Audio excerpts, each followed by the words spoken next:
بسم الله الرحمن الرحیم. نن زموږ ستاسو موضوع انشاءالله فارمټ وي او فارمټ کې نن موږ تاسو لومړی را هایټ ولرو. په را هایټ کې موږ تاسو کولی شو د را دغه اندازه چې کومه ده دا ورته غټه کړو. هر څومره اندازه چې تاسو خوښ وي نو له دې ځایه همغه اندازه ورکولی شئ. اوکې به کوئ، کله چې مو اوکې کړئ د را اندازه به په هغه اندازه تاسو ته غټه شي، همغسې به راشي. دوهم موږ تاسو آوټ فټ را هایټ لرو. دا را که غټېدو ته ضرورت غټوي، که کوچني کېدو ته ضرورت کوچني کوي، یعنې څونه چې خط هغونه به وي. موږ تاسې را غټه کوو. اوس دلته راځو را آوټ ریپیټ را هایټ ورباندې کلیک کوو. کله چې مو کلیک کوي اتومات موږ تاسې ته را په همغه اندازه باندې کوچنی شو. او دلته هم کولی شئ پر دې ځای باندې دوه کلیکه وکوئ. کله چې مو دوه کلیکه وکول تاسې ته به را په هغه اندازه جوړ شي څونه چې ورته ضرورت دی.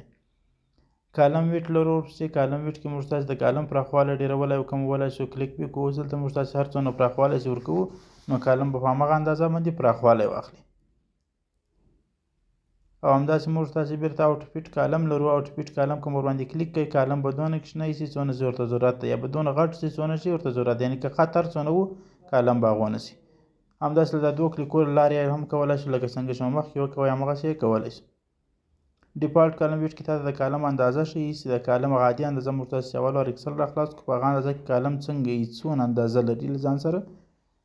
له دې وروسته موږ تاسې هایډ لرو. په هایډ کې موږ تاسې راګانې کالمونه پټولی شو. لومړی هایډ را لرو، که مو چیرې کلیک کوئ ورباندې زموږ یوه را به پټه شي. اوس په دې ځای کې تاسو ته ښکاري موږ تاسې اوومه را لرو او نهمه را لرو، خو تر منځ یې اتمه را چې دی دا پټه ده، دا نه ښکاري کېږي. تاسې به تر هغې را یوه لوړه را انتخاب کړئ، یوه کښته تر څو پورې بېرته یې ښکاره کړئ، یعنې د دې لپاره چې هغه په منځ کې انتخاب شي تر څو پورې چې تاسو ته ښکاره شي چې دغه په منځ کې راشي دا انتخاب شوی دی، یعنې لوړې او ټیټې راګانې چې ورسره انتخاب کړې نو هغه په منځ کې پټه شوې رایه حتمي ورسره ښکارېږي. موږ تاسې بېرته فارمټ ته راځو. په فارمټ کې هایډ ته راځو. په هایډ کې به ان هایډ را ورباندې کلیک کوو. ان هایډ را چې مو کله کلیک کوئ موږ تاسې ته به بېرته همغه را هم ښکاره شي، یعنې هغه اتمه را چې پټه وه هغه به ښکاره شي. کالم هم پټولی شو. هایډ ته به راشو. هایډ کالم به ورباندې کلیک کوو. کله چې مو کلیک کوئ دا کالم اوس پټ شو، کالم له منځه ولاړی. نو تاسې به تر هغه کالم راسته او چپه طرف ته یو کالم انتخاب کړئ، یا به راسئ پر دې باندې به کنټرول ای ووهئ. پر ټول شیټ به کنټرول ای ووهئ تر څو پورې هغه په منځ کې خپله ورته انتخاب شي. کله چې هغه کالم انتخاب شو را به شئ ان هایډ کالم به ورباندې کلیک کړئ نو تاسې ته به کالم ښکاره شي. همداسې موږ دلته کولی شو شیټ هم پټ کړو. هایډ شیټ به ورباندې کلیک کړو. هغه شیټ به موږ تاسې ته په مکمل شکل سره پټ شي. او که بیرته غواړو ښکاره یې کړو دلته به راشو او ان هایډ شیټ به ورباندې کلیک کړو. کله چې مو ان هایډ شیټ کلیک کړئ خپل شیټ به انتخاب کړو، هر یو چې اوکې به کړو بیرته به همغه شیټ موږ تاسې ته ښکاره شي. شیټ دلته هم کولی شو پر شیټ په نامه باندې به کلیک وکړو. هایډ او ان هایډ دواړه لرو په دې راسته کلیک کې. همداسې موږ تاسې په فارمټ کې دلته له هایډ وروسته موږ تاسې رنیم شیټ لرو او ځینې نورې برخې لرو.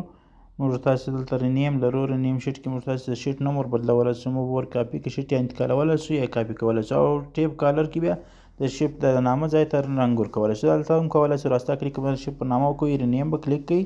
اوس مو هر نوم خوښ شي همغه نوم به ورکړئ تر څو پورې ورته تغییر شي. همداسې بیا راسته کلیک کوو. موږ ور کاپي ورته کلیک کوو. کله چې موږ ور کاپي کلیک کوو په دې شیټو کې هر ځای تاسو غواړئ تر ټولو اخر ته لږې کوئ، یو شیټ ورته انتخابوئ چې دغه پر ځای باندې راشي. نو هر یو چې مو انتخابوئ هغه به ورته کلیک کوئ تر څو پورې دغه پر ځای باندې راشي. اوس چې دلته موږ تاسې کله اوکې کړو دی به مکمل انتقال شي. او که غواړئ چې کاپي یې کړئ نو یوازې دا کریټه کاپي ورباندې ټیک مارک کړئ او اوکې یې کړئ نو اوس به بیا کاپي واخیستل شي، انتقال کېږي نه. دغه شیټ کاپي یې واخیست او هر ځای چې تاسو انتخاب کړی وي همغه ځای ته به ولاړ شي ورسره. همداسې ټیپ کالر دی، رنګ ورکولی شو. کوم ډول رنګ چې مو خوښ هغه ورته انتخاب کړئ. اوس دا شیټ نوم چې تاسو لیکل د همدغه ځای ته به رنګ ورکول شي او په هغه رنګ به بیا موږ تاسو ته ښودل کېږي. نو له دې ځای څخه هم موږ تاسې کولی شو پر شیټ پر دا نامه چې راسته کلیک وکړو له هغه ځای هم کولی شو. له دواړو ځایو څخه موږ تاسې له دې څخه استفاده کولی شو. پروټیکټ شیټ ته راځو. پروټیکټ شیټ کې کوډ ورکولی شو. په فایل کې هم موږ تاسې ویلی وو او دلته هم وایو، دلته یو سره ټیک مارکونه هم ورسره وایو. دا هر شی چې ټیک مارک یې د همغه اجازه ورکول کېږي او همداسې کوم څه چې بیا نه وي ټیک مارک د هغه بیا اجازه نه ورکول کېږي. هغه کارونه بیا څوک نشي پکښې کولی تر څو چې یې کوډ نه وي ورکړی. نو لومړی موږ دلته لاک سیل، سلیکټ لاک سیل او سلیکټ ان لاک سیل لرو. که چیرې انتخاب شوی یا کلپ شوې خانې به انتخابولی شي او که نه وي انتخاب شوی د شیټ کې چې کومې خانې کلپ شوي دغه انتخابولی هم نه شي. همداسې سیل فارمټ ته، کالم فارمټ ته، را فارمټ ته هر یو چې مو خوښ همغه ورته ټیک مارک کړئ. یا به هغه کس دغه کولی شي، یعنې سیل په فارمټ کې به تغیرات راوستلی شي. او که مو چیرې نه ورته ټیک مارک کوی بیا د سیل په فارمټ کې هم تغیرات نشي راوستلی. همداسې انسرټ د انسرټ کالم د انسرټ را د انسرټ شیټ د یا ډیلیټ کالم د ډیلیټ را د هر څه چې تاسو خوښ نو هغه همدغسې ورته انتخابولی شي. اوکې به کوئ. کله چې مو اوکې کوئ اوس موږ تاسې کوډ ورکول شو خو د سیل په فارمټ کې موږ تاسې په عادي شکل سره تغییر راوستلی شو او هېڅ مشکل نه پکښې کېدای. خو که زه لیکنه پکښې کوم نو لیکنه بیا بنده ده، لیکنه نشي پکښې کېدای. سیل فارمټ په دې خاطر خلاص ده چې موږ تاسې هلته ټیک مارک کړی و. بیرته بیا پروټیکټ کوو. اوس موږ تاسې خپل شیټ عادي حالت ته راته راسي. لاک سیل لرو. لاک سیل د دې لپاره کارېږي کومو خانو ته چې ته غواړې کوډ ورکړې هغه ورته لاک که او نور مه لاک کوه. اوس موږ تاسې ټول شیټ له لاکه باسو. کله چې مو شیټ ټول له لاکه وایستی اوس شیټ نه لاک کېږي بیخي کلپ نه اخلي. موږ یوازې جدول انتخابوو او جدول لپاره بیرته لاک انتخابوو.